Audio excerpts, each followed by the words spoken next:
Ok.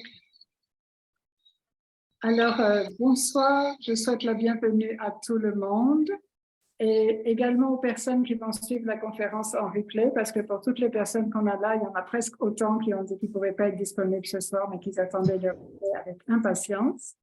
Voilà pourquoi on vient de lancer l'enregistrement de la réunion. Je vous souhaite la bienvenue à tous.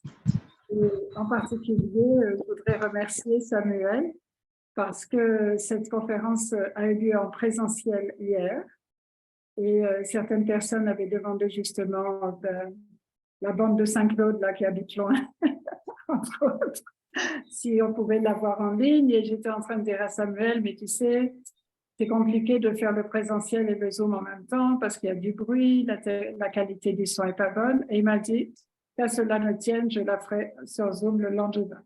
Et c'est la première fois qu'on me fait cette proposition et j'ai trouvé que ça allait bien avec ce thème de l'abondance, cette générosité, de faire 2 conférences 2 jours de suite comme ça. Et puis du coup, c'est bien parce que c'est beaucoup de personnes nouvelles. Hein. Je n'ai pas vu grand monde qui était là hier dans le présentiel.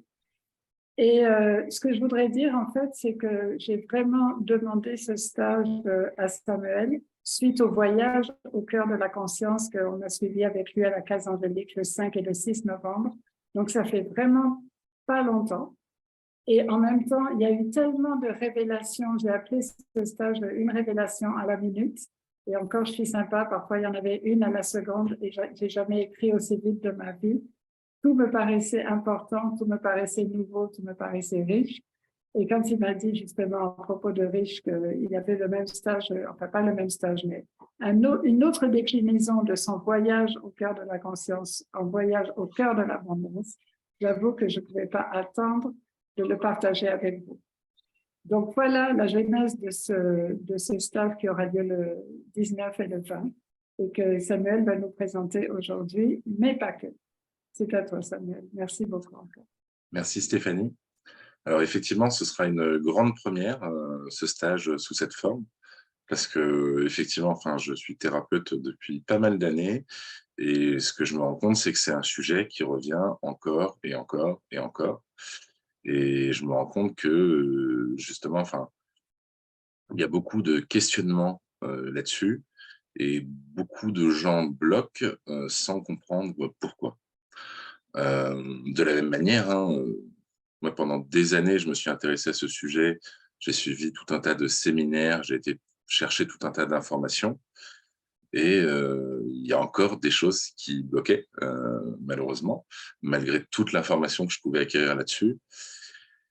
Jusqu'au jour où j'ai compris qu'en fait, simplement, cette information, elle s'écrivait pas forcément au bon niveau chez nous, en fait. C'est-à-dire, elle restait au niveau du conscient. C'est bien, hein, on pourrait dire au niveau du mental, si vous voulez, dit autrement. Et à un moment donné, en fait, si on veut que les choses changent, il faut que ce soit notre inconscient, notre cerveau, notre non-conscient. Alors, appelez-le comme vous voulez, hein, il y a différents termes, simplement, mais on pourrait appeler ça sa programmation, sinon. Et quand sa programmation va changer, là, les choses deviennent beaucoup plus faciles, simplement. C'est de la même manière, hein, on peut dire que on est composé à peu près de 5% de conscient et de 95% d'inconscient. Donc finalement, ce conscient représente une petite part. Et c'est celui qu'on va mobiliser le plus, hein, dans toutes les lectures qu'on va pouvoir faire ou dans tous les peut-être les séminaires qu'on va suivre, etc. Et en fait, ce que j'ai compris, ce qui fait vraiment changer les choses, c'est ce qui s'inscrit dans l'inconscient. Et pour inscrire les choses dans l'inconscient, donc il y a des techniques, notamment qu'on va utiliser ce week-end, hein, des techniques sur les croyances, entre autres, hein, pour aller déjà les identifier et ensuite aller travailler dessus pour les déprogrammer. Il y a tout un travail qui se fait aussi dans la symbolique, hein, parce que notre cerveau fonctionne beaucoup de cette manière-là. Et vous avez peut-être déjà entendu parler aussi des états alpha, bêta, theta, gamma, etc., hein, qui sont simplement différents modes de fonctionnement de notre cerveau entre l'état de veille et l'état de sommeil. Et effectivement, enfin, plus on va descendre dans ces couches, dans ces états, plus il va être facile à la fois d'aller accéder à l'information qui se trouve à l'intérieur et également de faire entrer de la nouvelle information. Je pense à ce que j'ai entendu, en tout cas pour tous ceux qui se sont présentés, que vous n'êtes pas nouveau dans la spiritualité, donc vous avez déjà probablement entendu parler notamment de la loi d'attraction, qui est un sujet qui a été popularisé depuis une dizaine d'années, hein, on va dire. Et simplement, ça, qu'est-ce que ça a dit, hein, je vais quand même faire un rappel pour ceux qui ne connaîtraient pas, qu'on attire à soi ce que l'on vibre.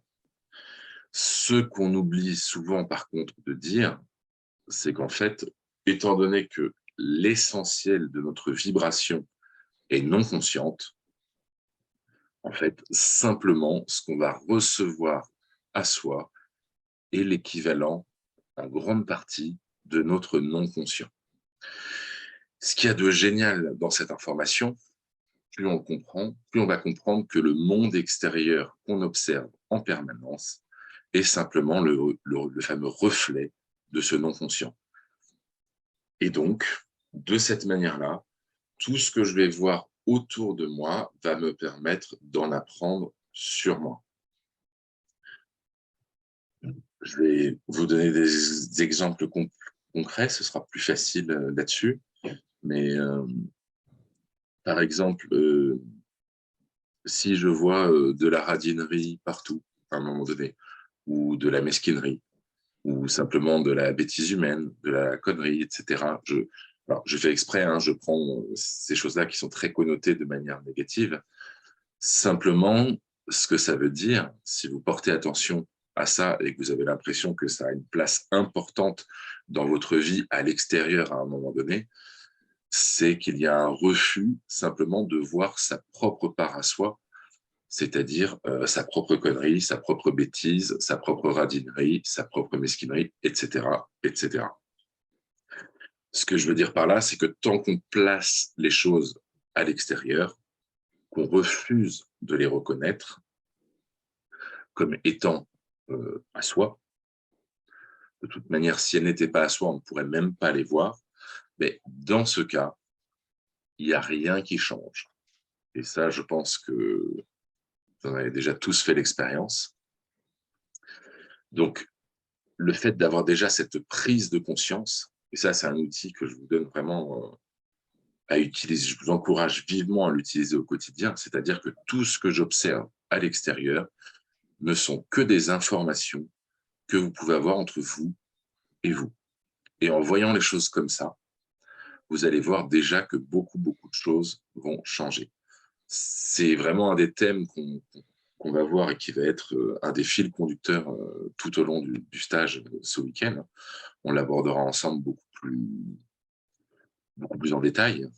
Mais déjà, ce que je tenais à partager avec vous, c'est cette information. Si vous voulez que quelque chose change, hein, de manière très simple, c'est toujours d'aller observer ce que vous, ça vous fait. Quelles sont aussi les émotions ou les sentiments que ça réveille chez vous. Peut-être certains d'entre vous ont déjà entendu parler de constellations familiales, par exemple. Les constellations familiales, c'est simplement, on est dans un groupe, on a une problématique.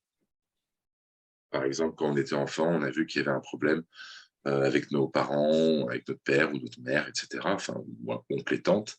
Et on va choisir dans les gens qui sont présents quelqu'un pour représenter notre père, quelqu'un pour représenter notre mère, quelqu'un en fait pour représenter, on va choisir plusieurs personnes qui vont représenter chacune une des personnes qui étaient présentes lors de l'événement initial. Ce qui est intéressant, c'est qu'en faisant ça, l'énergie va bouger et va s'articuler pour qu'on puisse aller vivre et revivre l'émotion qui a été engrammée dans le traumatisme. Ce que je veux dire par là, pour aller un peu plus loin, c'est que finalement, quand on comprend la loi d'attraction de cette manière, on comprend que la vie est une immense constellation familiale permanente. Et que finalement, en étant attentif à ça, on va se rendre compte que notre patron, on lui a donné le rôle de notre père pour travailler, par exemple, le sentiment qu'on a vis-à-vis de l'autorité, hein, le refus, l'acceptation, etc. Que je dis le patron, mais ça peut être quelqu'un d'autre. Hein. Vous allez forcément, en fait, dans votre entourage, chercher quelqu'un qui va représenter ça. Je vais vous donner un autre exemple concret qui est arrivé hier en discutant avec une des participantes qui me disait qu'elle était en procès avec une femme en ce moment, sans rentrer dans les détails. Et la première question que je lui pose, c'est ben, cette femme, elle te fait penser à qui, là, votre relation, qu'est-ce qui se passe? Et elle me dit, bah, c'est le portrait craché de ma tante. Donc en fait, la vie est simplement en train de lui offrir, au travers de ça, la possibilité de revivre l'émotion qui n'a pas pu être vécue étant enfant, pour qu'elle puisse enfin avancer sur cette problématique. Tant qu'elle refusera en fait de vivre et d'aller voir cette émotion, c'est-à-dire ce que ça lui fait vraiment à l'intérieur, ça va se rejouer comme une grande pièce de théâtre, alors avec des décors différents, avec des personnes différentes, avec des intensités différentes, mais ça va continuer d'être sa problématique jusqu'au jour où ça se sera vécu. Ça, c'est déjà la manière que vous pouvez faire vous-même au quotidien et qui peut vous changer la vie dès maintenant.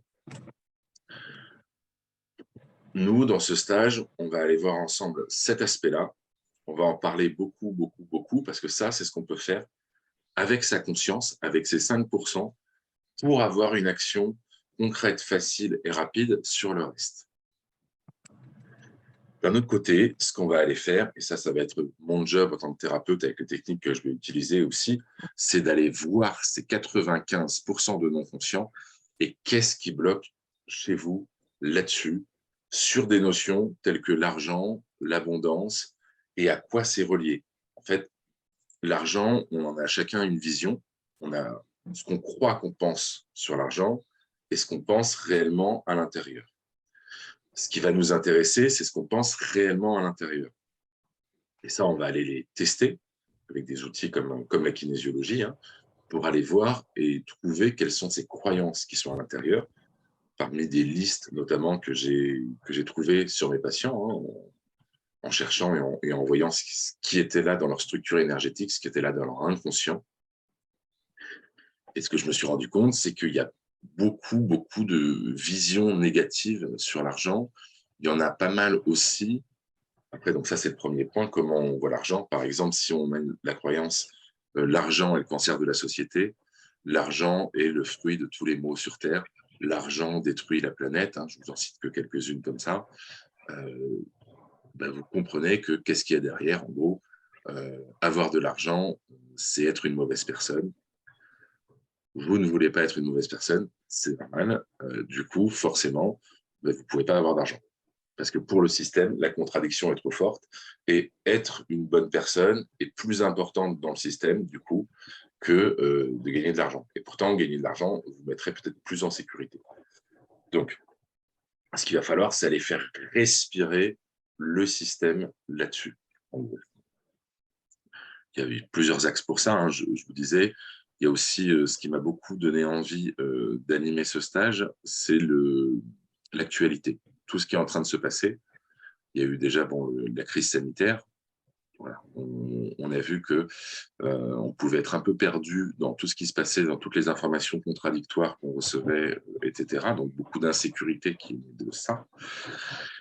Qu'est-ce que ça conduit aujourd'hui? Il y a le conflit en Ukraine, etc. Il y a une inflation galopante, hein. Elle est de 6-7% en métropole, enfin, selon l'INSEE, et probablement plus dans les produits quotidiens qu'on achète. Elle a 10% dans les produits d'Europe. Il y a beaucoup d'experts qui parlent de 20 à 30% l'année prochaine et probablement encore l'année d'après. En gros, ce que j'essaie de dire par là, c'est que il va y avoir simplement des défis à relever et plus vous serez simplement, vous, en sécurité par rapport à ça. On sait tous que pendant les crises, il y a des gens qui souffrent beaucoup, qui se mettent en résistance et qui vivent des grandes insécurités, et il y a des gens qui arrivent à s'épanouir quelles que soient les conditions extérieures. Ce qui va déterminer ça, c'est justement comment vous vous sentez et quels sont vos programmes inconscients là-dessus qui peuvent vous permettre en fait de gérer tout ce qui va se passer. Donc, pour se sentir aligné, si je cherche à réunir un petit peu ce que je vous disais tout à l'heure, il va y avoir d'un côté travailler sur les 95% pour aller simplement y mettre des croyances qui vont beaucoup mieux fonctionner pour vous, des choses que vous souhaitez. Et d'un autre côté, au niveau de ces 5% de conscience, il va falloir lâcher prise et faire aussi davantage confiance à votre système. Et pour ça, il va y avoir tout ce qu'on va dire qui va vous aider à ça, mais aussi en rentrant dans certaines relaxations, dans certaines méditations, avec aussi des techniques respiratoires, on va pouvoir descendre dans des couches en soi où on est en paix, en fait. Si on cherche à programmer quelque chose à partir du moment où on est dans le manque, en fait, ça ne fonctionne pas. On est simplement en train de produire plus de manque.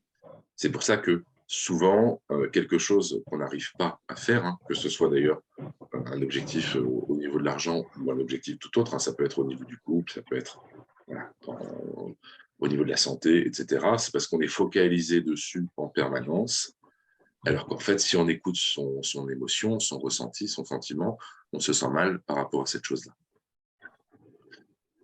Dans un premier temps, hein, quand vous êtes simplement face à cette situation, la meilleure chose à faire, c'est simplement d'aller faire autre chose qui va vous procurer une autre activité, hein, du sport, je ne sais pas, enfin, quelque chose qui va vous procurer du plaisir pour sortir de ça et que vous changiez de focalisation. Parce que ça ne sert à rien de rester sur quelque chose qui ne marche pas et sur lequel on est simplement juste en train de produire du manque. Ça, c'est un aspect important. Un autre aspect, par contre, c'est que quand on descend dans des états où on se sent suffisamment calme, suffisamment bien, là, vous allez pouvoir aller travailler sur ces choses-là qui, en temps normal, génèrent de l'insécurité ou simplement du manque. Il y a vraiment différents aspects de l'argent hein, qu'il faut voir. Il y a le problème d'en gagner, je vous dis à quoi c'est associé. Et il y a également simplement le problème d'en garder. Parce qu'il y a beaucoup de gens aussi qui arrivent à gagner de l'argent. Ce n'est pas un problème pour eux, mais quel que soit le montant qu'ils ont, ils vont forcément tout dépenser. Ça aussi, c'est en lien à des croyances. Ça peut être en lien avec les croyances, par exemple, de se sentir vivant simplement quand on est dans le rouge au niveau de son compte bancaire. C'est ce que j'essaye de transmettre là-dessus, c'est simplement cette idée que parfois, on va préférer une insécurité qu'on connaît, on va dire, c'est-à-dire une situation qui, bien qu'elle soit difficile, on gère à peu près, plutôt que d'aller vers l'inconnu, vers quelque chose qui est complètement nouveau. Ça, encore une fois, c'est souvent maintenu par des croyances, notamment une des croyances phares qu'il y a là-dessus, c'est simplement le fait de chercher à ancrer son sentiment de sécurité, hein, donc le fait, si vous voulez, de vous sentir bien dans le passé. Dans le passé, ça veut dire dans le connu, dans les choses qui sont déjà présentes et que vous maîtrisez déjà. Plus, en fait, au niveau du non-conscient, on va réussir à ancrer cette sécurité dans le mouvement, plus le mouvement de la vie sera facile et générera moins de résistance pour vous. Ça, c'est d'une part. Et au niveau du conscient, accepter également tout ce qui est incontrôlable, en fait. Vous êtes tous déjà rendus compte que la vie, on peut faire ce qu'on veut, on ne peut pas la contrôler. À tout moment, on peut recevoir un appel, un de ses proches est décédé, à tout moment, on peut avoir un accident, etc. Enfin, ce que je veux dire, c'est que le jeu de la vie par là même est incontrôlable. Plus on va accepter que cette partie est incontrôlable, plus on va pouvoir profiter à la fois de tout ce qui est en train de nous arriver et ne changer tout ce qui a besoin de l'être pour nous, pour simplement se sentir bien dans l'instant. Ça, c'est les différents axes hein, qu'on verra ce week-end. Et en même temps, voilà, pourquoi le terme voyage aussi. J'aimerais parler un petit peu de ça là-dessus. C'est simplement l'idée que vous avez tous probablement déjà lu des romans initiatiques. Je pense par exemple au Guerrier Pacifique ou La prophétie des Andes, ce genre de livre, ou Message des hommes vrais au monde mutant. Enfin. Et en fait, on arrive à faire passer beaucoup d'informations de manière très simple quand on le fait par le plaisir, par le jeu, quand on le fait dans quelque chose qui est presque de l'ordre du non-dit, si vous voulez. Alors que quand on va lire un bouquin très technique, ben finalement, l'information est beaucoup plus compliquée à absorber, elle est beaucoup moins digeste. Et ça, c'est quelque chose que j'ai toujours senti, et c'est pour ça que j'ai souhaité garder cet axe-là pour aller là-dessus, simplement. Tout à l'heure, on va voir ensemble comment on peut faire un test kinésiologique, et je vais vous donner l'exemple de quelques croyances, déjà, que vous allez pouvoir donc tester sur vous-même. Mais en attendant, déjà, est-ce que vous avez des questions sur ce dont j'ai parlé là? Je vous écoute, hein, n'hésitez pas à prendre la parole. Pensez à couper le micro, à remettre le micro plutôt, je veux dire, quand vous prenez la parole.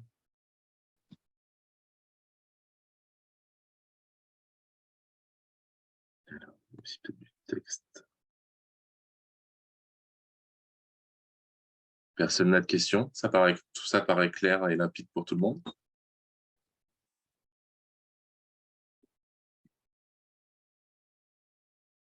Alors, on va peut-être passer donc au test kinésiologique. Alors, le test kinésiologique, hein, c'est simplement un outil, hein, comme il en existe beaucoup, qui va vous permettre de dialoguer davantage avec ce non-conscient, justement. Le principe du test kinésiologique, c'est que quand on dit quelque chose qui est cohérent pour nous, en fait, quand on dit ou quand on pense, hein, d'ailleurs, le système, les muscles, si vous voulez, vont rester forts, vont rester solides. Quand par contre, on dit quelque chose ou on pense quelque chose qui crée une incohérence en nous, on va avoir une perte de force temporaire. C'est très court. Une perte de force de l'ordre de 20 ou 30%. Hein, c'est pas, sinon, on tomberait par terre tout le temps. Hein, donc, c'est pas l'idée non plus. Mais ça va nous permettre de pouvoir poser des questions et de tester notamment des croyances. Donc, un des tests les plus simples, c'est on prend ses deux doigts simplement comme ça. Vous voyez, je ne sais pas si vous voyez bien là, en vidéo comme ça. Et simplement, on va tester. Donc, comme je vous le disais, un oui va tester fort, un non va tester plus faible. C'est-à-dire que si je mets la même force, en fait, pour éloigner mes mains, entre un oui et un non, je ne vais pas avoir la même résistance dans mes doigts. Il est sûr que si je voulais mettre ma force maximum, je pourrais tenir même en disant un non. Ce que je vous disais, c'est que ça affaiblit simplement légèrement le muscle. Donc, je vous invite déjà simplement tous à faire ce test. Il en existe une variante. Pour certains, c'est plus confortable. C'est au lieu d'utiliser les deux doigts comme ça, on peut simplement, vous voyez, il y a une main, c'est pareil. L'autre, on met juste le doigt et on vient tester un oui, un non. Alors, je vous invite simplement à tous chez vous faire ce test et me dire si vous avez bien un oui et un non fiable pour vous.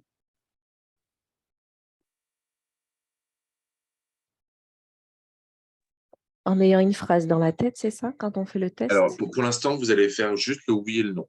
Là on est vraiment en train d'étalonner pour voir si vous avez quelque chose. Parce que oui, non, voilà, vous savez, vous êtes sûr, en gros. Après, justement, généralement, la deuxième qu'on va poser, c'est alors toi, c'est Nathalie, par exemple. Tu vois, donc tu vas dire je m'appelle Nathalie. Tu vas bien vérifier que ça teste donc oui. Et après, je m'appelle Françoise. Et là, ça teste non. Si c'est pas ton deuxième prénom, normalement, ça va tester non. C'est-à-dire, on commence toujours par le faire sur une ou deux choses dont on sait, dont on est sûr, pour simplement vérifier que son test est fiable et cohérent.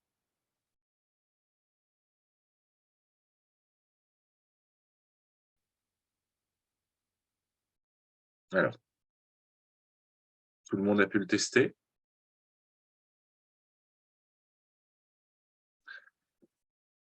Alors, C'est un peu comme le pendule, en fait. tout à fait. Alors, très, très bonne remarque. J'allais dire justement que le pendule est une autre manière de tester. Tout à fait. Hop, je le fais avec un collier hein, qui fait office de pendule. Mais par exemple, si je teste un oui, je ne sais pas si vous voyez bien là, en fait, voilà, il va y avoir un mouvement dans un sens. Si je teste un non, ça va tourner simplement dans l'autre sens. Vérifiez toujours votre convention, parce que pour certains, ça va être inversé. Ce qui est important, c'est surtout de savoir qu'est-ce qui est un oui pour vous, qu'est-ce qui est un non. S'il y en a qui ont des difficultés justement avec le test, qui ne sont pas bien sûrs de leur test musculaire, ils peuvent le faire avec un pendule. Encore une autre manière, c'est de faire le pendule humain. Hein. Je vous conseille de le faire debout quand vous n'avez pas l'habitude. Après, on peut le faire même assis. Mais si je dis oui, je vais avoir en fait tout mon champ d'énergie qui va basculer vers l'avant. Si je dis non, ça va basculer vers l'arrière, en fait, simplement. Ce qui est le plus important, c'est que vous ayez simplement, vous, un test parmi ceux-là sur lequel vous savez que ça fonctionne pour vous, c'est cohérent. Après, voilà, il n'y a pas de tests qui sont meilleurs que d'autres. Il y en a qui sont peut-être plus fins que d'autres, c'est tout. Mais vous allez voir qu'il y en a qui sont plus cool pour vous et d'autres, par contre, où vous n'allez pas vous sentir à l'aise avec.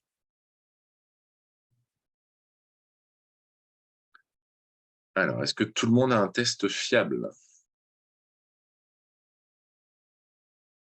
C'est plutôt si quelqu'un n'en a pas, est-ce qu'il peut se manifester? Qu'il se manifeste maintenant. C'est comme dans les mariages. Qu'il se manifeste maintenant ou se taise à jamais.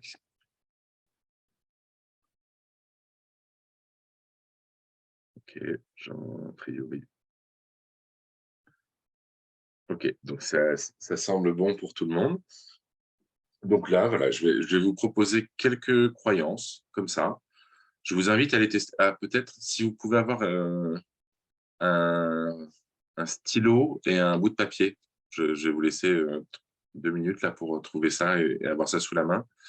Ce que je vais vous inviter simplement, c'est, moi, je vais vous citer des croyances et celles qui, là, on sera sur des croyances limitantes, hein, et celles qui testent oui, je vais vous inviter justement à les écrire pour que vous sachiez en fait, que vous avez cette croyance qui pose problème.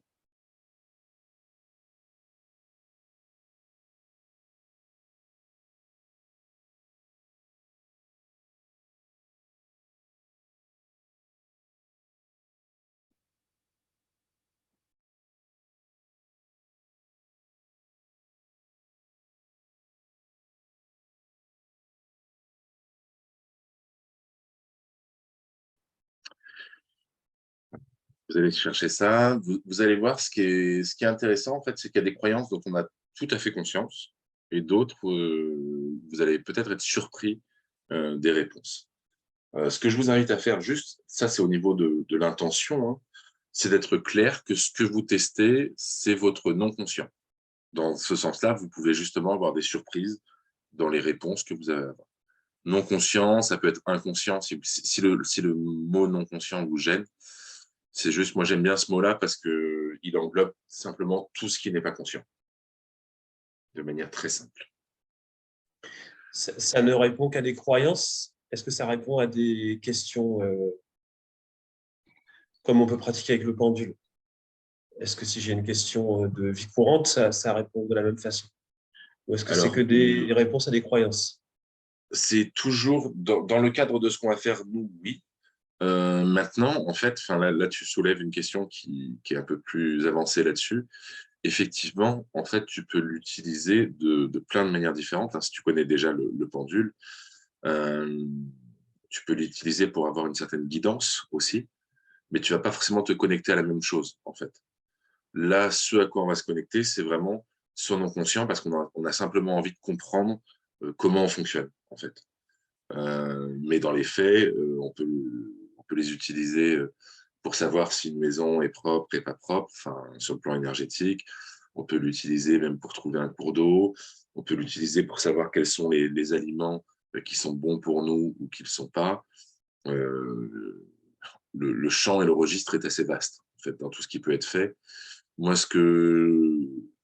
la seule chose que je vous déconseille, c'est de chercher à l'utiliser comme un outil de divination, en fait, simplement.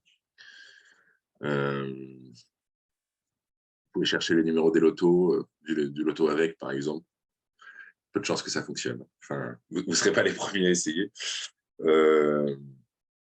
Et moi, pour mes questions de vie ou de choses importantes, je préfère écouter mon ressenti et mes émotions. C'est beaucoup plus percutant pour moi que ça, en tout cas. Après avoir essayé, parce que je me suis formé justement en kinésiologie, un peu en radiesthésie, alors ça fait des années, mais ce que j'en ai retenu, voilà, c'est la partie qui m'intéresse vraiment, c'est la partie connaissance de soi. Enfin, ça, en fait.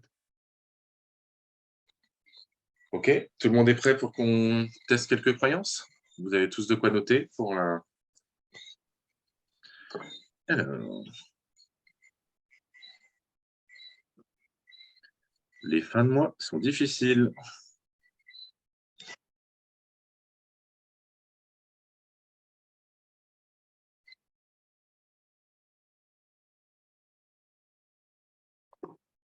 Les mois sont difficiles.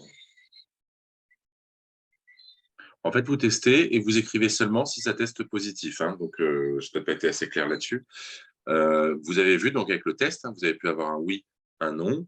Là, vous êtes clair que ce que vous interrogez, c'est votre non-conscient, en fait. Et donc, ce que vous voulez savoir, en fait, c'est simplement si, dans votre non-conscient, vous avez la croyance les fins de mois sont difficiles ou pas. Si ça teste non, bah, vous ne l'écrivez pas, c'est que vous ne l'avez pas. Si ça teste oui, par contre, c'est que vous l'avez. Si jamais, quand je vous dis une phrase, par contre, ça éveille ou révèle une émotion, là, il n'y a même pas besoin de la tester. Vous pouvez l'écrire tout de suite. C'est généralement que ça vient toucher justement et qu'on est sur une croyance qui est importante pour vous. Parce que les croyances, elles sont à différents niveaux. Si on devait visualiser ça comme un arbre, il y a des croyances qui sont un peu comme des feuilles, hein, comme la dernière partie, des croyances qui vont être comme des petites branches, d'autres comme des grosses branches, et voir, enfin, il y a toutes ces ramifications. Et plus on va aller toucher une croyance profonde dans le système, plus le fait d'agir dessus va avoir un impact important et nous faire bouger sur beaucoup plus de choses, simplement. Ok, je mérite de rester pauvre.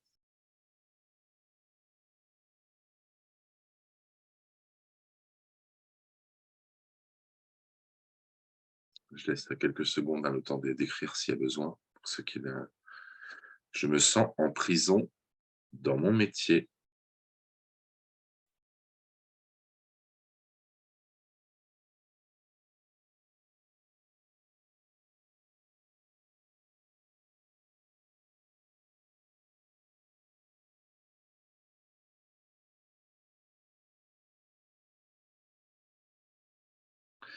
Je me sens en insécurité permanente.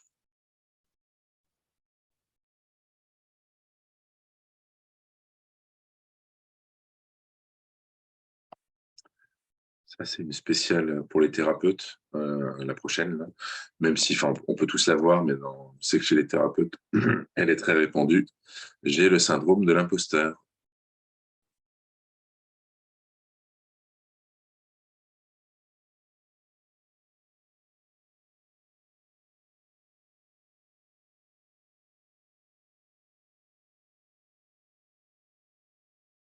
Penser à l'argent me stresse énormément.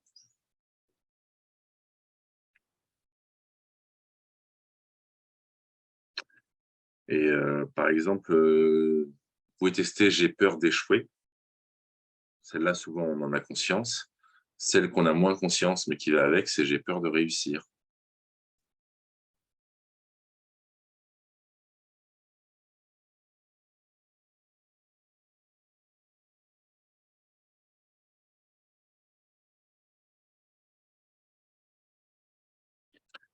Ou « si je réussis, je serai renié par mes parents ».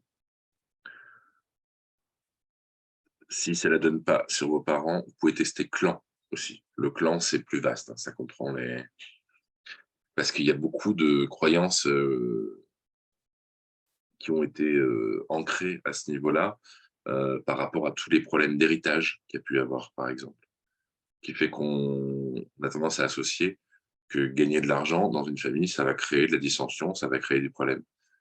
Et comme le lien est important pour nous, bah, de la même manière, ça peut être quelque chose qui bloque.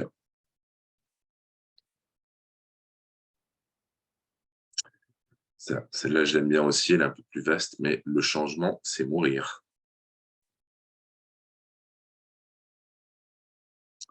Vous verrez tout au long du week-end, parce que là on n'en teste que certaines, qu'on va aller voir aussi sur des choses qui, a priori, ne semblent pas avoir un lien directement avec l'argent, mais qui, je vous disais, le changement, par exemple, l'insécurité, enfin, toutes ces choses-là, en fait, ont un lien avec l'abondance. Et en plus, ça va les libérer bien d'autres aspects dans votre vie quotidienne, en fait. C'est ça qui, finalement, est presque plus intéressant.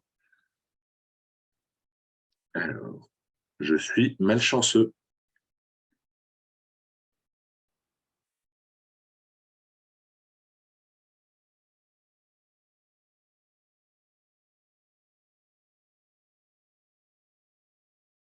Ah, celle-là, j'aime bien aussi. Si je gagne de l'argent, quelqu'un en perd.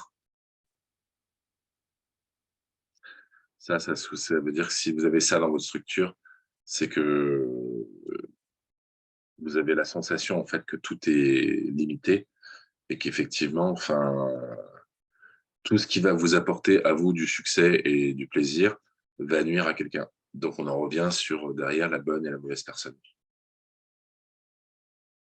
Ce qui est bien dommage. Alors, je me focalise plus sur mes échecs que sur mes réussites.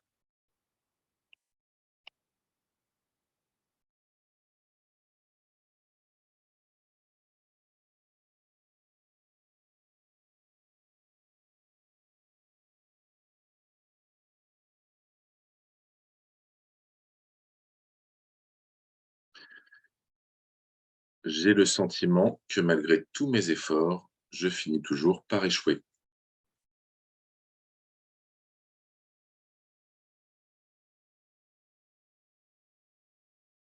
Bon, je pense que c'est pas mal, là, on a dû en voir déjà une vingtaine. Voilà. Est-ce que quelqu'un en a eu aucune là-dedans?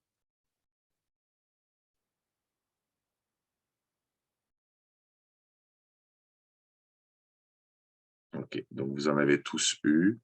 Est-ce que quelqu'un a été surpris peut-être de certaines choses qu'il a vues là-dessus?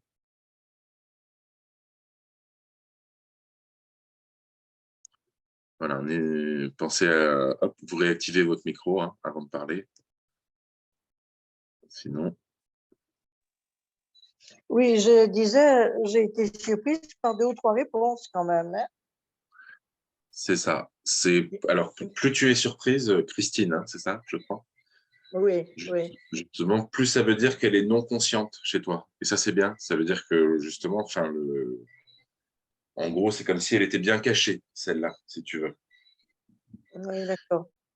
Et effectivement, enfin, là, je suis resté assez soft, parce qu'on est en conférence, mais il y en a beaucoup qui vont toucher, par exemple, aussi la religion. En fait, la religion, dans l'histoire, avec les moines, avec les vœux de pauvreté, ça a eu tendance à inscrire dans notre inconscient, dans l'inconscient collectif, que si on veut être vertueux, si on veut être proche de Dieu, il faut rester pauvre, par exemple. Ben oui, mais quand on a fait plein de nettoyage, justement, se défaire de tous ces serments faits dans des vies antérieures, etc., Oui. voilà, quoi, ça ne devrait plus, ces croyances-là, ne devraient plus être là. Ben, je suis d'accord, mais là, c'est pas moi qui fais le test, c'est toi. Ouais. Tu vois ce que je veux dire? Enfin, j'ai pas refait ce test-là. Non, ce que j'essaie de dire par là, c'est qu'il y a vraiment plusieurs niveaux dans lesquels ça peut être inscrit. Moi, ce que j'ai remarqué, c'est pour ça que je suis très clair quand je dis le non-conscient. Bien que je m'intéresse à la multidimensionnalité, au karma, à toutes ces choses-là, parce que je sais qu'on va y trouver des informations. Dans la mesure du possible, je reviens toujours à mon humain et à ce que je suis en train de vivre là, dans cette vie. En fait. Parce que tout ce qui a été vécu dans le karma et qui nous intéresse sur cette vie-là, on va dire, de toute manière, va se réincarner dans notre vie et dans nos expériences. Les choses à savoir aussi, c'est que il y a ce qui est dit, mais je suis convaincu aujourd'hui que l'essentiel de l'information est énergétique et vibratoire. Donc, la seule manière pour avoir la clé, c'est qu'il faut que la clé soit donnée aussi à un moment donné. On ne peut pas travailler sur quelque chose qu'on ne vit pas, en fait. Je ne sais pas si ça vous parle, dit comme ça. Ouais. C'est une des raisons pour lesquelles j'ai aussi attendu longtemps avant d'aborder ces sujets. J'ai attendu d'avoir pu mettre ça en pratique et que mes business y fonctionnent, que j'ai de l'argent qui arrive en passif tous les mois. Et je parle... parce qu'à la base, je suis kiné, j'ai un cabinet de kiné où j'ai 5 personnes qui travaillent pour moi. J'ai fait des investissements dans l'immobilier. Hein. J'ai ma maison, un appartement, tout ça. Enfin, toutes ces choses. Mais j'entends ce que tu dis derrière, Christine. Et moi, vraiment, la réponse que j'ai envie de donner, c'est la même que j'ai donnée à Rémi tout à l'heure. C'est que énormément de choses, pour moi, ont été nettoyées dans les chakras du haut. Là, si je me connecte à vous, c'est le genre d'info que j'ai. Quand je plonge dans vos chakras du bas, c'est pas ce que je ressens, en fait. De manière générale. D'accord. Je ne sais pas si Stéphanie, tu es là. Je pense que tu as vu dans par exemple, le voyage au cœur de la conscience. C'était pas forcément les techniques qui étaient utilisées ou tout ça qui étaient différentes, mais il se passait quelque chose de différent. Et en réalité, quand on voit par exemple, toi qui as aussi fait du detailing, on parle de 4 niveaux de croyance. Donc en réalité, tu peux très bien déprogrammer ou désinscrire quelque chose à un niveau ou à 2 niveaux, mais il y en a encore 2 qui sont complètement inconnus et du coup, ça réapparaît, ça te rattrape. Je veux dire, c'est notre histoire à tous. On a tous fait 1 million de stages, de déprogrammation cellulaire, de mémoire, de trucs et de machins. Et pourtant, quand très simplement on teste les croyances avec toi, là, on se rend compte qu'il y a des choses qui réapparaissent et on se dit comme Christine, mais c'est pas possible. J'ai pourtant déjà travaillé là-dessus, ben, il y a encore des racines ou un truc caché, quoi. C'est ça. Ouais. Et pour répondre aussi, et continuer sur ce que tu dis, Stéphanie, en fait, ce que je me suis rendu compte, c'est que là, vous testez pas seulement ce que vous mettez derrière le mot, vous testez aussi, moi, l'information énergétique que j'envoie derrière, en fait. Mais je sais que quand cet outil s'est imposé à moi à nouveau, après avoir fait d'autres pratiques énergétiques, notamment certaines pratiques de Qigong assez fortes et qui m'ont vraiment fait bosser très fortement dans les 3 premiers chakras, hein, je me suis rendu compte que je n'allais plus toucher du tout les mêmes choses, chez moi ou chez les autres. Et quand mes perceptions se sont ouvertes là-dessus, je me suis rendu compte que, alors que pendant des années, j'étais toujours en train d'essayer d'aller plus loin, on va dire, dans mes soins, toujours de faire plus. Là, il fallait plutôt que je me calme sur ce que j'envoie parce que si j'y vais à fond sur les croyances, en fait, si on va déprogrammer quelque chose à un niveau trop profond, pour revenir à ce que dit Stéphanie, trop vite, on peut même avoir des décompensations. J'en ai déjà vu, c'est pour ça que je vous dis ça. C'est pour dire que ça marche, mais il faut bien comprendre aussi que de toute manière, votre système, moi, c'est dans les sécurités que j'ai mis maintenant en place là-dessus, par rapport à ce que j'ai pu voir auparavant,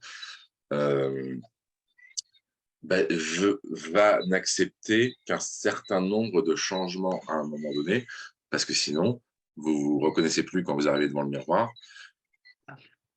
Alors, je vais le dire comme ça, je pense. À la base, qui êtes tous dans la spiritualité, vous avez probablement déjà vécu des expériences d'éveil ou des choses comme ça, des moments où vous avez touché à l'intérieur que ce qu'on est derrière le tout, c'est simplement de la vacuité. En gros, il n'y a rien. Ce rien, il peut être rempli d'amour, mais en gros, on est plein de toutes les possibilités. D'accord ? Dessus, on va y construire des personnages, ce qu'on va appeler l'ego, hein, l'ego, le mental, qui simplement va nous permettre d'être comme la peau qu'on a, c'est-à-dire faire la différence entre l'intérieur et l'extérieur. Si j'étais connecté en permanence au tout, aux plantes, à tout ça en permanence, je meurs au bout de 2 jours parce que je n'ai même pas pensé à manger. Vous voyez le feu, je suis le feu, il n'y a plus aucune distance, vous sautez dedans, quoi. Pour que le jeu fonctionne, on a eu besoin qu'il y ait l'ego et qu'il y ait des personnages donc, qui soient créés en nous, qui va nous permettre de distinguer l'intérieur de l'extérieur et qui va nous permettre, dans cette dualité, de vivre toutes les expériences humaines avec toutes les émotions qu'il va y avoir et qui sont là. Ce qui se passe juste, c'est qu'au bout d'un moment, quand ça fait longtemps qu'on est dans un personnage, on y est tellement identifié que celui-ci n'est plus un choix qu'on fait, mais devient la réponse automatique à tout ce qui se passe à l'extérieur. Il y a une action et vous n'avez plus le choix. Je reviens sur la bonne personne. Quand je suis enfermé dans le personnage de la bonne personne, ça veut dire qu'au final, je n'ai plus le choix face à une action d'être qui je veux être. Notre pouvoir créateur, notre pouvoir de Dieu fait homme, entre guillemets, il est dans le fait de garder le choix à chaque moment et de ne plus être dans l'idée. Donc, c'est pas d'aller détruire l'ego ou d'aller shooter les personnages. S'ils sont là, je vous dis, c'est parce que si on me les retire d'un coup, vous verrez qu'il y a des décompensations très importantes qui s'en suivent. C'est ce qu'on peut vivre aussi dans l'ayahuasca. J'ai vu des gens se perdre dans l'ayahuasca. Hein. J'en ai fait beaucoup. Je suis arrivé à des endroits où c'était un peu limite, etc. Enfin, l'idée, c'est plutôt OK, de dire, ce personnage, il est là, j'ai toujours utilisé, c'est OK, mais maintenant, j'ai le droit aussi d'en utiliser un autre. En fait. Et donc, je reprends le droit de simplement choisir d'exprimer qui je suis à ce moment-là dans la vie. C'est comme ça que je choisis de me définir par rapport à telle ou telle chose. Ça revient à dire, si vous voulez aller militer un jour contre la mort des baleines, hein, on va dire, c'est super, mais si vous y allez en vous disant j'y vais parce que qui je suis, c'est quelqu'un en fait qui est contre la mort des baleines, c'est super, c'est cool dans votre système, c'est libre, c'est aéré. Si vous y allez en disant tuer les baleines, c'est mal, c'est-à-dire comme si vous possédiez une vérité absolue, vous allez chercher à l'imposer à tout le monde et ça conduit généralement aux guerres, aux conflits, aux massacres, à toutes ces choses-là. Hitler était persuadé d'être une bonne personne, hein, pour rappel. Enfin, il était persuadé de lutter pour le bien. On a eu les croisades à l'époque, on a eu tout ça. Enfin, ce que j'essaye de dire, c'est que plus vous allez ramener ça à vous et comprendre que les choses que vous faites, c'est simplement parce que vous en avez envie, elles vous font plaisir, ça définit, ça vient dire qui vous voulez être dans le monde. Là, c'est OK. De la même manière, hein, c'est vrai que je ne l'ai pas précisé, je précise dans le stage, moi, je ne dis aucune vérité. Hein. Tout ce que je dis, c'est simplement mon point de vue. Point. Et quand vous êtes enfermé dans quelque chose, à un moment donné, en stage, on va aller là-dessus. Moi, la seule chose que je cherche à faire, c'est vous proposer un point de vue différent sur vous. Parce que ce qui vous fait souffrir, à un moment donné, ce qui nous fait tous souffrir, c'est le point de vue qu'on porte sur une situation ou sur soi-même. OK ? Il ne s'agit pas d'abandonner le point de vue qu'on porte, parce que si on le porte jusque-là, c'est parce qu'il nous a apporté aussi plein de choses. Si vous preniez par exemple mon point de vue et que vous abandonnez celui que vous aviez avant, vous êtes simplement en train de remplacer une prison par une autre. Hein. Ce n'est pas ça le but. L'idée, c'est plus si par contre, vous ajoutez un point de vue à un autre, là, vous créez un nouvel espace de liberté. C'est vraiment au niveau de notre structure, au niveau de notre fonctionnement inconscient, au niveau du fonctionnement du cerveau, on a tendance à être dans le « ou ». C'est-à-dire, les choses, c'est ça ou ça. On a bien vu, par exemple, avec tout ce qui s'est passé, je vous dis, dans la crise sanitaire ou le conflit en Ukraine actuellement. Si on prend le conflit en Ukraine, il y a des gens qui vont dire, en fait, les Ukrainiens, c'est des victimes, c'est etc. et tout, et c'est un point de vue. Et si vous écoutez toutes les informations, vous allez en avoir d'autres qui vont vous dire, oui, en même temps, les russophones étaient opprimés en Ukraine, c'est aussi un pays de mafieux, etc., etc., etc. Ce que j'essaye de dire, c'est que les choses sont rarement blanches ou noires, elles sont plutôt blanches et noires. plus vous allez être capable de mettre du « et » dans votre mode de fonctionnement, plus vous allez être capable d'accepter cette dualité, plus les choses vont être faciles, cool, simples pour vous, en fait. De la même manière, et j'en reviens à ça parce que c'est aussi un peu je lisais ça, certaines des questions qui étaient posées tout à l'heure. On a vraiment le plan de l'humain et le plan de la spiritualité. Et encore une fois, quand on veut mettre du « ou », on va chercher à se mettre simplement sur un plan. Ce qui est cool, c'est quand on vit les choses sur les deux plans, en fait, en même temps. Et de ce point de vue-là, s'il nous arrive un événement tragique, ok, si on se met du point de vue de la spiritualité, on va dire, ouais, bah, c'est parfait, la vie est parfaite, c'est un tel, si j'ai vécu ça, c'est parce que j'ai besoin de ça et tout. Et du point de vue de la spiritualité, si on se connecte à la structure, si on se connecte à l'âme, etc., effectivement, on va voir cette information et elle est juste dans ce monde-là. Maintenant, du point de vue de l'humain, ce que vous avez vécu, si vous êtes fait agresser, ben, c'est juste horrible quand vous avez perdu quelqu'un. Enfin, il y a de la souffrance, il y a tout ça. Et vouloir le nier pour passer directement dans l'autre plan est quelque chose qui peut conduire droit dans le mur, en fait. Ça vous conduit à terme, ça conduit simplement à l'équanimité, en fait, c'est-à-dire le fait simplement de ne plus être touché par rien. Et en fait, c'est comme si on ne vivait simplement plus la vie. On ne peut pas ne pas vivre son incarnation. Par contre, on a le droit d'avoir le sentiment de ne pas la vivre. C'est ça la petite différence. Dans ce monde où on est créateur et où on peut faire tout ce qu'on veut et être qui on souhaite être.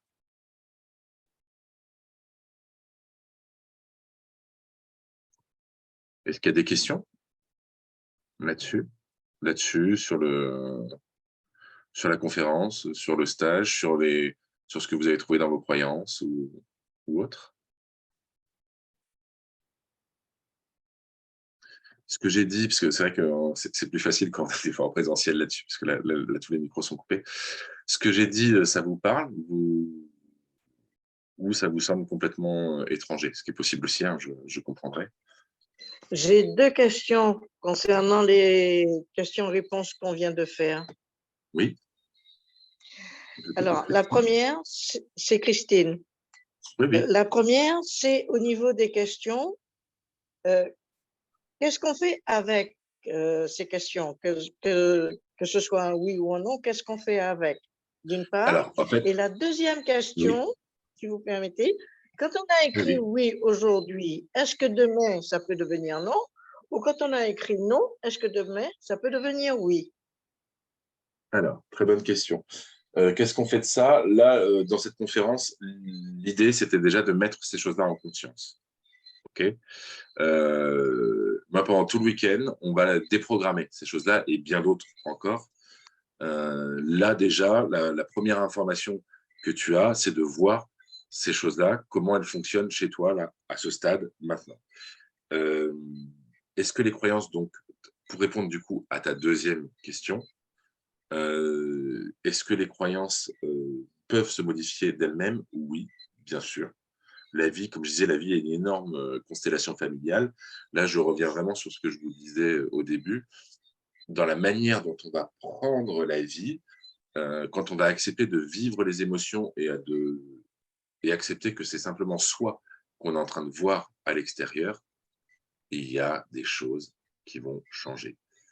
Si je reviens par contre sur l'arbre, la métaphore de l'arbre, hein, avec des croyances, les petites croyances vont changer assez facilement et se mettre à jour régulièrement. Les grosses croyances, celles qui sont bien profondes, c'est possible. Hein, c'est les gros événements de la vie peuvent proposer cette remise en question. Hein, toutes les choses justement qui sont porteuses d'émotions très, très difficiles, très, très lourdes. Mais souvent, c'est quand même plus facile et plus rapide de se faire aider, ou c'est aussi ce qu'on va pouvoir aller trouver des fois quand on fait par exemple de l'ayahuasca, quand on fait des choses comme ça.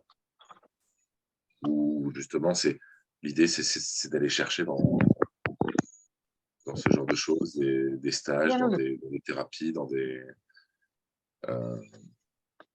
D'accord. Voilà. Je réfléchis Ok, juste. merci. Donc, oui, rien ne t'empêche de toute façon de les retester, par exemple, dans quelques mois. Tant que tu mets la même énergie derrière, tu verras la réponse que ça donne. Ce que je sais aussi, pour répondre à tes questions, parce que je pense que c'est aussi la question qu'il y a derrière et que tu as posée tout à l'heure par rapport à tous les stages que tu as déjà fait, toutes les choses. Quand on va relativement en superficie, souvent les choses ne tiennent pas. Plus on va aller dans la profondeur, plus il va y avoir un changement concret et rapide, et plus ça va tenir dans le temps. Maintenant, ce qu'il faut voir aussi, c'est que ce que tu testes toujours, c'est l'énergie que toi, tu mets derrière les mots. Et ça peut aussi changer dans le temps. Ça veut dire que si, par exemple, aujourd'hui, derrière le mot argent, tu mets quelque chose, c'est tout à fait possible que dans 6 mois, si tu vis des expériences différentes, si l'argent, c'est beaucoup plus cool pour toi, ça glisse beaucoup plus facilement, bah, tu mets autre chose derrière ce mot. D'accord. J'ai été surprise par certains noms aussi. Hein. Oui. Donc, c'est que quand même, il y a pas mal de choses qui ont fonctionné dans les stages que tu as fait, du coup. Merci. Je t'en prie. Est-ce qu'il y a d'autres questions là-dessus? Moi, j'ai une question par rapport au « et » du coup. Oui. Je me demandais, est-ce qu'on peut faire le lien entre ça? Parce que en cherchant sur le sujet, beaucoup de personnes parlent de ce qui se passe dans d'autres plans de conscience.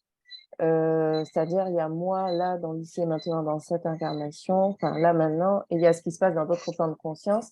Donc, est-ce que s'autoriser à rajouter du « et » en ouvrant, du coup, le champ des possibles, c'est avoir accès à ça, du coup? Enfin, je ne sais pas si je suis Tout claire dans à ma fait. question. J'entends. Le « et » va te permettre de plus en plus de voir ce qui se passe dans les différents plans en même temps. On peut aller voir ce qui se passe dans ta structure, on peut aller voir ce qui se passe dans ton humain. Dans ton humain, c'est l'émotionnel.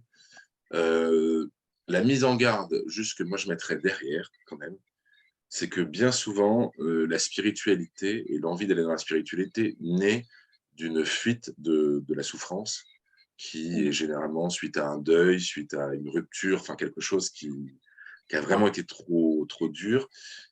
Et c'est ce qui fait que beaucoup de gens, et je m'inclus dedans, hein, je sais que c'est comme ça que j'y suis allé au début, ils ont été dans la fuite. Et du coup, là, on revient sur la rétraction. Qu'est-ce qu'on trouve si le point de départ, c'est la fuite, de plus en plus de fuites. Et on peut même arriver à un niveau de perchage où on n'est plus du tout connecté à son humain. Ce qui est bien dommage, sachant que la spiritualité dit qu'au final, le but ultime, c'est d'incarner le mystère de l'existence. Il y a ce côté antinomique. En gros, c'est quand on est cartésien qu'on a voulu comprendre comment ça marchait. Et plus on comprend comment ça marche, plus on va reprendre aussi plaisir à un moment donné à retourner dans son humain avec aussi insouciance et émerveillement, j'ai envie de dire. Incarner le mystère de la vie, quoi, au final.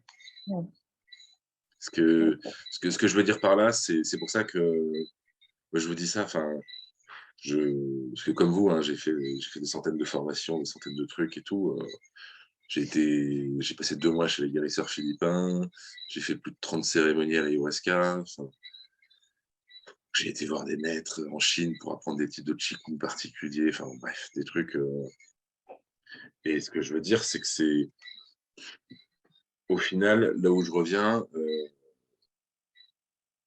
c'est plus vous allez être cool avec votre humain, plus vous allez accepter les émotions que vous vivez, plus vous allez accepter de ne pas être une bonne personne. Ce que je veux dire.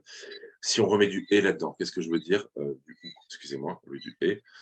En fait, si on revient sur la problématique de la bonne personne, c'est que du coup, quand on agit comme une mauvaise personne, on croit être que une mauvaise personne. Ou quand on agit comme une bonne personne, on croit être qu'une bonne personne. Sauf que ce qu'il y a derrière la structure, c'est exactement l'inverse. On vit dans un monde duel. Et l'unité qu'on recherche tant dans la spiritualité est dans le fait d'accepter cette dualité. Souvent, on voit l'unité ou on voit Dieu comme étant qu'une partie de cette dualité. Si on devait comparer ça au Tao, là, en médecine chinoise, le yin et le yang, c'est comme si on voyait que c'était que le yang, par exemple. Alors qu'en fait, vraiment la manière dont je vois les choses aujourd'hui, c'est que c'est d'accepter, d'incarner les deux, en fait, d'accepter quand il se passe quelque chose devant toi, d'être la mauvaise personne va te faire respirer énormément ta structure.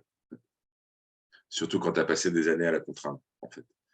Et ça reste quelque chose qui a du sens, c'est-à-dire à vouloir taire toute violence en nous, on en vient à un point, on risque d'en venir à un point où on sera même plus capable de réagir si quelqu'un se fait agresser devant nous, par exemple. Ou quand on se fait agresser soi-même. Je rappelle qu'on est aussi un humain, donc aussi un animal quelque part, et renouer avec ça me semble important. Ce que j'essaye de dire par là, c'est que plus on est plus on est simple, et plus on se regarde avec honnêteté et humour, plus c'est cool. Quand on veut pas voir quelque chose, moi par exemple, pourquoi je fais des stages, pourquoi je suis thérapeute, parce que j'adore ça. En fait. Avant, je croyais que je faisais ça pour aider les gens. Mais quand je voyais ça, en fait, j'étais toujours en train d'essayer de prouver quoi que ce soit. Et il y avait une tension de dingue dans ma structure, en fait. Et ça marchait vraiment moins bien, au final. C'est-à-dire, on va prendre l'exemple des gourous. L'exemple des gourous, ils vont se cacher derrière moi, j'aime pas le pouvoir, moi, j'aime pas ça, moi, je suis l'envoyé de Dieu, enfin, tous ces trucs-là. Hein. Qu'est-ce que ça donne concrètement? Ben, ça donne simplement des gens qui vont prendre le pouvoir sur les gens en permanence tout en s'en défendant. Si le deal est clair, le deal, c'est qu'en tant qu'humain, ben, tu as le désir d'être reconnu, tu as le désir de pouvoir ou quoi que ce soit. Moi, je sais qu'un patient, quand il vient me voir, hein, parce que je suis aussi ostéo, kiné, tout ça, il me confie son pouvoir le temps de la séance. Avec ce pouvoir, ben, je travaille sur lui et je lui redonne à la fin. Lui, il me paye pour la séance, le deal est clair, chacun a reçu ce qu'il était venu chercher, il n'y a pas, entre guillemets, à chercher autre chose. Est-ce que ça répond un peu à ta question, Nathalie? Si par contre je ne suis pas clair là-dessus, et les gourous, les instituteurs, les maîtres qui ne sont pas clairs là-dessus, bah, ça va créer de la dépendance chez les gens, ils vont essayer de les avoir. On a tous entendu les histoires avec telle ou telle secte ou je sais pas quoi, viol, pédophilie ou genre de conneries, en fait. L'idée, c'est justement, dans ces endroits-là, c'est complètement caché. Les gens vont tous te dire qu'ils ne veulent pas de pouvoir, qu'ils ne veulent rien de tout ça, en fait. Si tu acceptes, c'est là que j'en viens toujours à accepter son humain. Si tu acceptes, en fait, de toute façon, ce que j'essaie de dire, c'est que cette énergie, on en est tous porteurs. Si tu l'acceptes, ça va s'exprimer de manière cool dans ta vie, en fait. Il n'y a plus rien à cacher, si tu veux. Tant que tu cherches à le cacher, et encore plus quand tu cherches à te le cacher à toi-même, bah, ces énergies vont toujours ressortir de manière détournée et de manière, entre guillemets, perverse.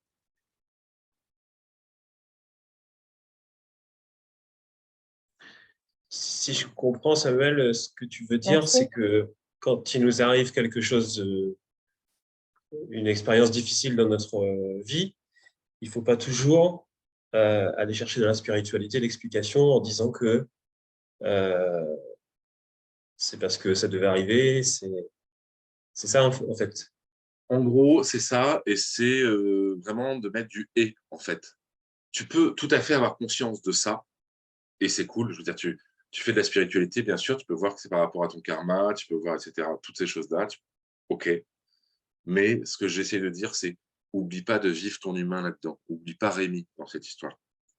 Si Rémi, il est dévasté par un truc, Rémi, il a peut-être besoin de pleurer. Il a peut-être besoin de se mettre en colère. Il a peut-être besoin de vivre son sentiment d'injustice, son sentiment d'avoir été peut-être trahi par la vie, je ne sais pas. Enfin, tout ce qu'il y a de le vivre. Et au bout d'un moment, effectivement, ça c'est vécu. Rémi, hop, le tube d'énergie il est nettoyé et c'est cool. Et effectivement, là, de toute manière, dans ces moments-là, après coup, ça t'apparaît que c'était la meilleure chose qui pouvait t'arriver, de toute manière. Donc, on est bien d'accord que ce point de vue spirituel, tu vas l'avoir. Mais ne pas l'utiliser pour mettre en déni son humain, en fait. C'est plutôt dans ce sens-là. Et c'est, encore une fois, il y a tout un tas de thérapies, hein, c'est le principe des thérapies cognitivo-comportementales qui peuvent aider. Mais ce que j'essaie de dire, c'est toujours quelle est l'intention. Si tu vas faire, par exemple, une thérapie cognitivo-comportementale, ou si, moi, en tant que thérapeute, par exemple, parce que j'en fais beaucoup, si moi j'ai l'intention, quand j'ai quelqu'un, de masquer son problème, c'est pas cool. Parce que ça va baisser le truc, qui va forcément revenir, la vie va forcément lui renvoyer ailleurs. Si par contre, tu viens voir, on travaille là-dessus. Moi, j'ai dans l'intention, mon intention, c'est d'accompagner Rémi pour qu'il ait à vivre ce qu'il a besoin de vivre. Ça va être beaucoup plus cool pour la structure. Et des fois, l'émotion n'aura même pas besoin d'être vécue s'il y a une prise de conscience qui s'ensuit, qui fait qu'en fait, tu as changé de point de vue que tu portais sur toi-même. L'émotion n'est pas forcément la clé. Ce que j'ai de dire, c'est que par contre, tant qu'elle est là, il faut la vivre, en fait.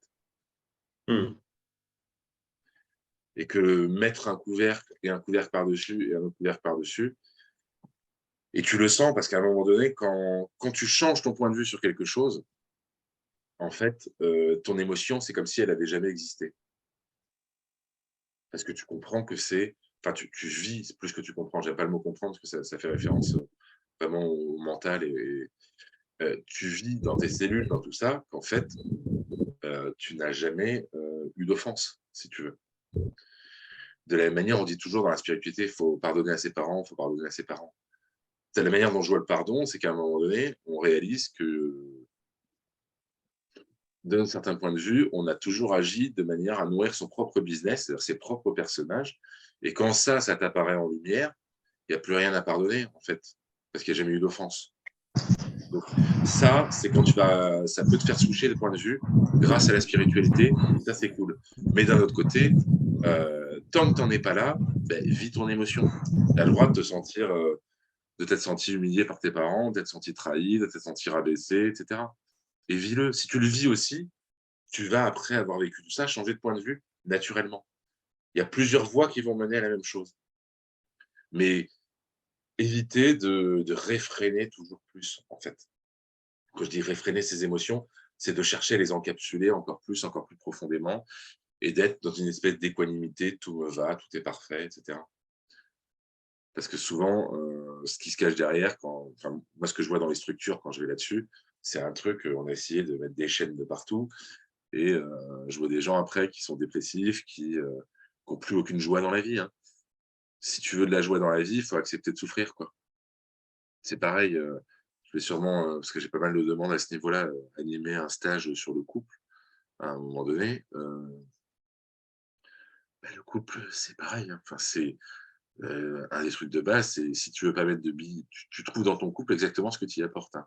Si tu sens que ça manque d'amour, commence par en donner. Si tu trouves que l'autre t'aime pas assez. Et l'idée, c'est juste d'arrêter de faire du couple un business, en fait. C'est à un moment donné, enfin, c'est... Si on veut d'emblée se protéger de la souffrance, on ne peut pas rentrer en relation, simplement. On va faire du business. Ça va durer le temps que ça dure. De toute manière, plus on va accepter, si on accepte la souffrance, on va pouvoir accepter d'aimer l'autre véritablement. Si on refuse la souffrance, c'est-à-dire si on va absolument, on cherche, si notre intention dans le couple ou dans la recherche de partenaire, c'est d'éviter la souffrance, on va se retrouver avec quelque chose qui ne va pas nous apporter grand-chose, c'est le cas de le dire. Accepter la dualité du monde. L'unité se trouve dans la dualité. Ce qui fait mal, en fait, c'est surtout le fait de rester bloqué dans un processus au moment de la souffrance parce que l'émotion qu'on ressent, on n'est pas prête à la laisser sortir. Plus on la laisse sortir, plus en fait, j'ai un enfant de 6 ans et demi, hein, l'émotion, il la laisse sortir. Hein. Une fois qu'il l'a laissé sortir, 5 minutes après, il est passé à autre chose. Hein.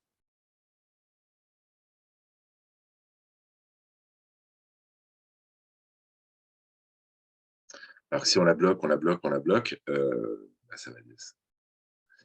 ça peut durer. C'est le cas de le dire. Ça répond à ta question, J'ai Rémi? Oui. Oui, oui, très bien. j'ai une question, Samuel. J'écoutais ben, justement sur l'abondance. Hein, c'est arrivé comme ça sur ma liste de lecture. Euh, un exercice avec Sophie Merle, que certains d'entre vous connaissent peut-être. Et elle dit que souvent, la façon dont on traite l'argent, c'est la façon dont on a été traité dans notre enfance, émotionnellement. C'est-à-dire que si on a subi certaines maltraitances, etc., on aura tendance à maltraiter l'argent.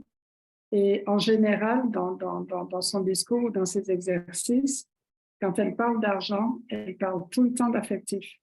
Elle parle tout le temps, elle fait toujours cette relation, si tu veux, entre l'affectif, l'émotionnel et l'argent.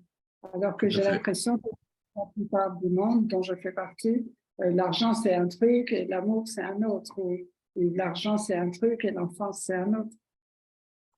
Au niveau du conscient, on fait cette distinction. Dans son inconscient, pas forcément, effectivement. Et l'argent peut être lié à la sexualité. L'argent peut être, c'est dans le truc qu'on trouve vraiment souvent. On va trouver aussi beaucoup, effectivement, l'argent lié à papa-maman, par exemple. Je veux gagner de l'argent pour dépasser papa. Alors là, ça peut être vécu de deux façons. Ça va être celui qui devient une machine à fric, mais qu'on n'aura jamais assez, et qui va aller, où ça va devenir de plus en plus compliqué pour lui à ce niveau-là, hein, parce qu'il est dans quelque chose qui est compulsif. Ça, c'est un aspect de la chose. C'est s'il croit dans sa structure qu'il est capable de dépasser son père. S'il croit dans sa structure qu'il est incapable de dépasser son père, bah, du coup, il va rester dans les difficultés financières tout le long. C'est un Et exemple.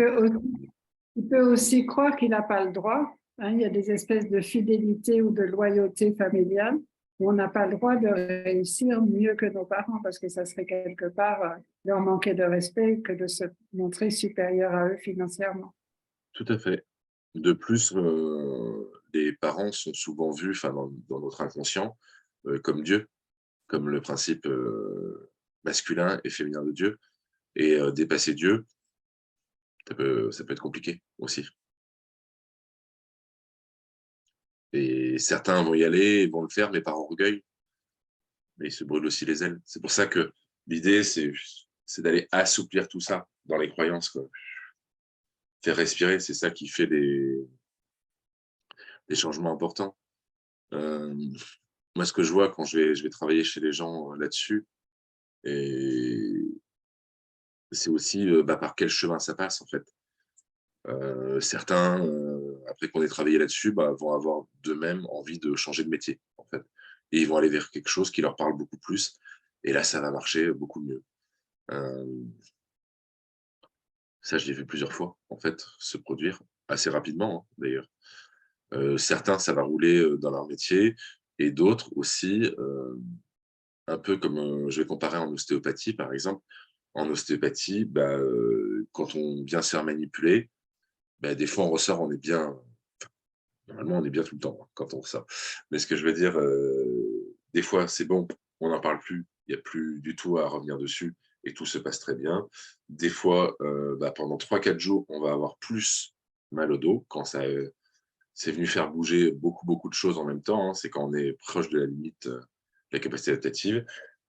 Et après, ça va très bien. Et des fois, il va falloir revenir, aller un petit peu plus loin, faire 2-3 séances. Quoi. Là, l'idée, moi, je le vois exactement comme ça, en fait. C'est-à-dire, il y a des choses qui vont clairement bouger tout de suite. Il y en a pour qui ça va être magique de suite. Il y en a qui vont avoir une. C'est pour ça que je préviens, je vais le dire pendant le stage, et que beaucoup, beaucoup d'outils sont là aussi pour adoucir la petite crise qu'il peut y avoir après, qui est simplement une espèce de crise identitaire, parce qu'on a fait de la place justement au niveau de la structure. Hein. On est un peu désidentifié du ou des personnages qu'on utilise souvent pour qu'il y ait de la place pour que d'autres arrivent. Voilà, il peut y avoir un petit temps qui dure quelques jours, des fois quelques semaines, et après le truc repart nickel, quoi. Et certains vont avoir besoin d'une piqûre de rappel ou d'aller voir encore un peu plus profond dans la structure ce qui se passe chez eux, simplement. Et donc oui, Stéphanie, c'est effectivement très souvent lié au cercle familial, à tout ce qui s'est passé, tout ce qu'on a vu, tout ce qui a été enregistré aussi. Il faut comprendre que c'est encore une fois le point de vue qui a été porté par l'enfant qui devient important. Je vais donner un exemple là-dessus. C'est simplement une fille qui fête son anniversaire, hein, elle a 16 ans, et à 5 heures du matin, elle appelle son père pour qu'il vienne la chercher, et son père dit non. Et donc, la mère, elle est en train de s'engueuler avec son mari en disant « Mais pourquoi tu n'as pas été chercher notre fille, etc. Enfin, tu es vraiment égoïste. » Et ce que j'essaie de dire, c'est que ça, c'est le point de vue de la mère à un moment donné. La fille, comment elle va recevoir, elle, l'information? Elle a plusieurs possibilités, deux points de vue qu'elle peut recevoir. L'un, c'est mon père n'est pas venu me chercher, ok, je ne peux pas compter sur les autres. De toute façon, personne n'est là pour moi quand il y a besoin. Donc, elle peut choisir de porter ce filtre, après, de voir le monde au travers de ça. Elle peut aussi choisir d'avoir, à ce moment-là, super, mon père a suffisamment confiance en moi, il considère qu'il m'a suffisamment bien éduqué, que maintenant je suis capable de prendre mes décisions et il me fait confiance pour être capable de rentrer seul en toute sécurité. S'il était venu la chercher, elle peut voir, c'est cool, je peux compter sur mes parents, ça c'est bien, je suis entouré par les autres, je suis entouré d'amour, je suis protégé par les autres. Et elle peut voir aussi, je suis incapable, j'y arriverai jamais seul, personne ne me fait confiance.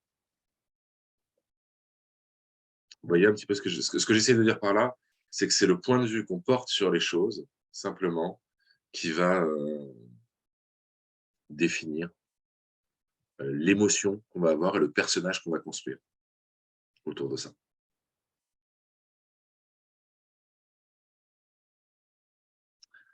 Voilà, voilà. Est-ce qu'il y a peut-être d'autres questions ou on a fait le tour?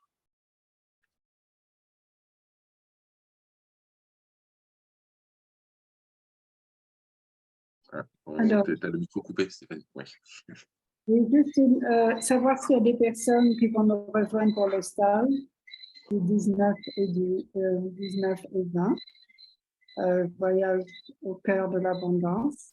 S'il y a des personnes qui souhaitent s'inscrire, il faudrait...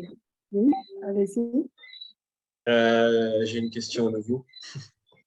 Le stage, il est porté sur les croyances liées à l'argent ou est-ce qu'il est plus vaste? Est-ce qu'il peut être bénéfique pour tout ce qui est relationnel? Est-ce qu'il est... Ouais, voilà. Quel est le thème? C'est une bonne question. Effectivement, enfin, le thème essentiel, c'est l'abondance et donc l'argent. Maintenant, comme on va aller le voir, hein, c'est déjà rien que dans les croyances qu'on a été voir tout à l'heure, il y en avait comme je me sens en insécurité permanente. Quand on va aller voir, comme le dit Stéphanie, en quoi ça peut être lié à papa, maman, ça va forcément changer la relation avec papa, maman. Tu vois, enfin, c'est moi ce qui m'intéresse, c'est qu'il soit beaucoup plus vaste au final. Moi, ce qui m'intéresse, c'est ce que je dis, c'est que vous, de toute façon, vous allez arriver avec une demande consciente. Moi, la réponse laquelle je vais donner, c'est la réponse que, enfin, en gros, je vais travailler pour votre non conscient. L'idée, c'est vraiment ça. C'est le non conscient va dire, lui, ce qu'il est venu chercher. Et souvent, c'est pas ce que croit qu'on est venu chercher. C'est pour ça que je dis ça. Moi, mon job, c'est de me mettre au service de ça. Et c'est pour ça que mes stages sont souvent très vivants, dans le sens où je fais pas... moi, j'arrive avec un programme, hein, forcément, mais il y a plein de choses que je change au fur et à mesure par rapport à ce que je sens qu'il y a besoin, ce qui émane dans le groupe. De la même manière, je vais arriver avec des croyances déjà écrites, tu vois, pour qu'il y ait un support. Et en même temps, je vais aller voir dans les questions qui sont posées, qu'est-ce qui bloque. Et quand je vois quelque chose qui bloque chez quelqu'un, on va le renvoyer dans l'ensemble du groupe et on va le déprogrammer pour tous ceux qui l'ont dans le groupe. Tu vois. Il va y avoir des choses aussi très spécifiques qui peuvent être des fois complètement hors cadre. Si on parle de la réussite, par exemple, tu vois, enfin, parce que tu as la réussite professionnelle, mais tu as la réussite personnelle, tu as la réussite dans les relations, tu as la réussite, enfin, finalement, c'est beaucoup plus vaste aussi. Donc oui, ça va forcément aller toucher tout un tas d'autres choses. On va travailler aussi sur le changement, par exemple, les notions de sécurité. Donc clairement, je répondrai oui, même si le thème quand même principal sera autour de ça. C'est le principe dans ce stage-là. Je voudrais demander, est-ce qu'on pourrait avoir d'autres questions comme celle de tout à l'heure, enfin dans le genre oui, non? D'autres croyances, s'il vous plaît? D'autres Plus de croyances? croyances. Ben, c'est justement ce qu'on va faire ce Eh week-end oui, après les croyances. Oui. Il y a des croyances, il y en a plein. pardon, j'ai pas- Là, tu peux déjà t'amuser à poser celle que toi, tu voudrais poser des questions là-dessus. Maintenant, là, je sais que ce week-end, on va en voir. Moi, j'en ai 800 hein, sur l'argent, là, déjà, qui sont à peu près identifiés, mais on va pas voir les 800 parce que vous ne reconnaîtriez plus après. C'est pas le but. Je pense que je vais en sélectionner à peu près 200. Je vais faire ma sélection demain. Là, j'attends. Je me connecte au groupe en D'accord. permanence pour aller voir lesquels je vais choisir, justement. Donc, je pense qu'il y en aura a priori probablement au moins 200 qui seront déjà écrites et il va y en avoir un certain nombre qui vont sortir d'autres pendant le stage. Et même, moi, par rapport au groupe, comme j'avais fait d'ailleurs dans le voyage au cœur de la conscience, même si c'était quelque chose où c'était pas du tout sur les croyances. Enfin, disons qu'on l'outil de déprogrammation croyance était loin d'être l'outil principal dans celui-là. C'est ce qui s'était passé le dimanche matin. Enfin, le stage était samedi, dimanche. Il y a dans tous les retours qu'il y avait après les pratiques, tout ça, et dans les discussions, je voyais un peu ce qui bloquait pour le groupe. Et donc, on est allé passer une vingtaine de croyances spécifiques à ce groupe le lendemain. Et de la même manière, vous verrez quand on fera ensemble la déprogrammation, qu'il y en a qui passent tout de suite, il y en a qui ne passent pas. Quand ça passe pas, ça veut dire de toute façon la structure, pour l'instant, le refuse. Donc, moi ensuite, je vais aller voir ce qu'il y a derrière. Si j'ai l'info, je le fais, on renvoie dans le groupe, pareil. Si je ne l'ai pas, c'est dans les sécurités que j'ai mis maintenant, c'est que votre structure, elle n'est pas prête à bouger là-dessus. Quand je dis elle n'est pas prête, c'est plus que ce serait plus déstructurant pour vous que structurant. Ma question, c'était là tout de suite, quoi. C'était. Oui, j'ai bien compris que tu en veux plus, Christine. Toujours plus. Bon. En tout cas. Mais ouais. Je peux aller en chercher une dernière si tu veux, ça te ferait plaisir. Tu aimerais en avoir une de plus. Attends, hop. Je vais dans mes listes.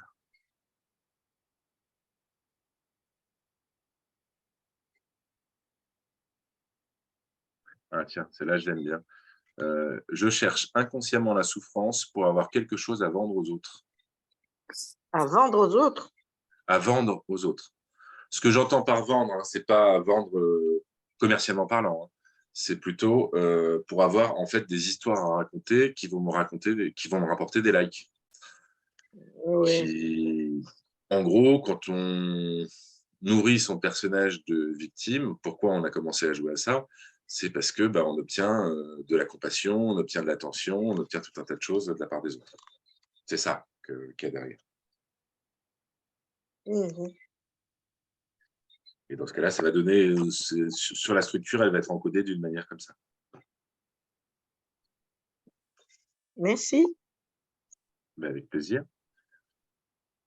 Alors aussi, si vous le souhaitez aussi, vous pouvez mettre vos coordonnées là dans la discussion, ou soit peut-être me l'envoyer en privé, parce que là, je dois c'est sur tout le monde. Vous pouvez envoyer, voilà, si vous voulez avoir toujours des informations à chaque fois ce qui est proposé aussi. Alors, et si vous pouvez dire à Stéphanie, tous ceux qui souhaitent déjà s'inscrire pour celui-là, si vous pouvez l'envoyer justement en privé. Alors justement, j'avais demandé à 2 personnes qui ne sont pas sur ma liste de contacts de me donner leurs coordonnées si elles veulent recevoir le replay. Parce que moi, je vais mettre le replay sur ma liste de contacts, mais du coup, des personnes comme Marie-Ange ou Janine qui sont arrivées un petit peu plus tard, elles ne sont pas sur mes contacts. Donc, Janine, elle va déjà me contacter, elle m'a envoyé son téléphone. Marie-Ange, ça serait bien. Et oui, alors pour les inscriptions, comme on est quand même jeudi soir pour un stage qui commence après-demain matin, il faudrait vraiment me contacter ou contacter Samuel dès ce soir. Samuel, est-ce que tu peux mettre quand même Contactez Stéphanie. Non, mets quand même tes coordonnées dans le message parce que Oui. si c'est comme... Alors, oui. Alors, moi, je les envoie à tout le monde. Hop. Ouais. Alors, je vais mettre Samuel comme ça. Hop.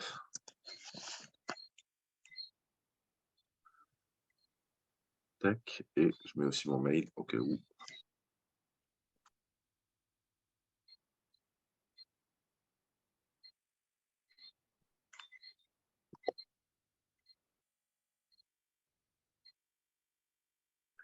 Et voilà, n'hésitez pas à m'envoyer vos coordonnées aussi en privé si vous voulez être tenu informé un peu de tout ce qui se passe.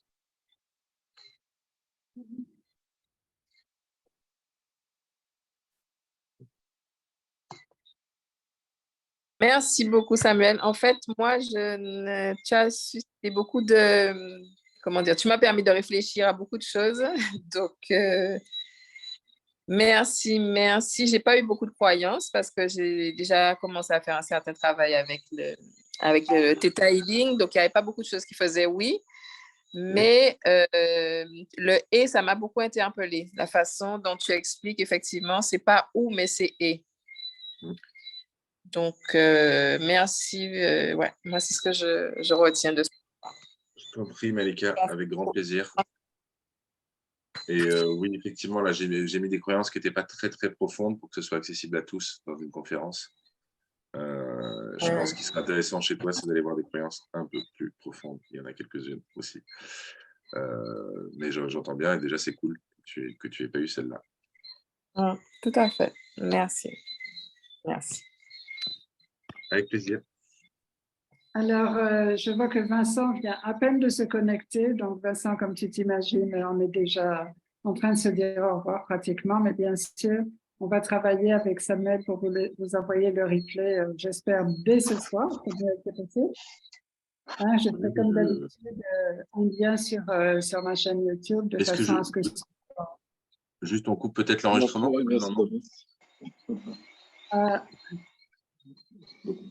Merci d'avance, merci d'avance. Bonsoir à tous. Voilà, et donc, du coup, pour les inscriptions, vous nous contactez directement ou Samuel ou moi. Est-ce que juste je stoppe l'enregistrement maintenant ou oui, ça me paraît bien. Alors, avant, on peut te remercier beaucoup, beaucoup, beaucoup, Samuel, pour cette vraiment très intéressante et édifiante conférence. Comme toujours, on est allé bien au-delà de l'argent et très profondément dans l'être à travers ce que tu nous as partagé. Et juste par rapport à la question de Rémi, est-ce que ça va parler que de l'argent? Déjà, ça ne s'appelle pas Voyage au cœur de l'argent, ça s'appelle Voyage au cœur de l'abondance. Et on sait que l'abondance, on en a besoin vraiment dans tous les aspects de notre vie. Et très souvent, les personnes qui viennent me voir en me disant qu'ils ont des problèmes d'argent, je dis non, non, vous n'avez pas de problème d'argent, vous avez des messages d'argent. Je pense que ce qui va être très intéressant, c'est à travers la façon dont on vit l'argent, de voir qu'est-ce que ça nous enseigne sur nous très profondément. Et c'est ça qui est chouette. Je dis la même chose pour la santé aussi. On n'a pas de problème de santé, on a des messages de santé. Et plutôt, on décrypte ces messages et plutôt, on peut guérir soit ses finances, soit son corps physique, soit ses émotions.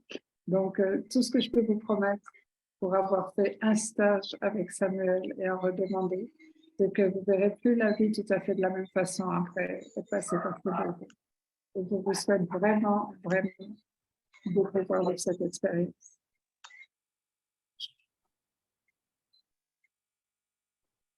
Merci à tous. Je coupe l'enregistrement.